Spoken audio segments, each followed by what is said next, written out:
ஒரு நூதன வழிபாட்டை ஹேமத்பந்த் நமக்கு கொடுத்திருக்கிறார்.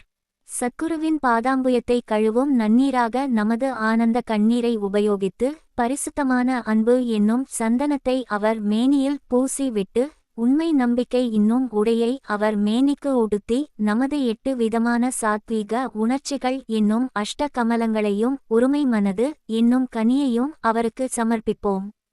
பத்தி என்னும் நறுமண கரும்பொடியை அவர் தலைக்கு இட்டு பற்றி என்னும் வேட்டியை கட்டிவிட்டு நமது தலையை அவர் பாதங்களில் வைப்போம். இத்தகைய எல்லா அணிமணிகளாலும் சத்குருவை அலங்கரித்துவிட்டு நமது அனைத்தையும் அவரிடம் சமர்ப்பித்து விடுவோம். உஷ்ணத்தை போக்குவதற்கு பத்தி என்னும் சாமரம் கொண்டு வீசுவோம். இத்தகைய பேரானந்த வழிபாட்டுக்கு பின் அவரை இங்கனம் வேண்டுவோம். எங்களது புத்தியை திசை திருப்பி விடுங்கள். அந்தர்முகமாக செய்யுங்கள். நித்திய அநித்திய வஸ்துக்களை பகுத்துணரும் விவேகம், எல்லா உலகப் பொருட்களின் மீது பற்றின்மை ஆகியவைகளை எங்களுக்கு நல்கி ஆத்ம உணர்வை அடைய இவ்விதமாக எங்களை ஊக்குவியுங்கள். ஆத்மாவையும் உடலையும் உம்மிடம் ஒப்புவித்தோம்.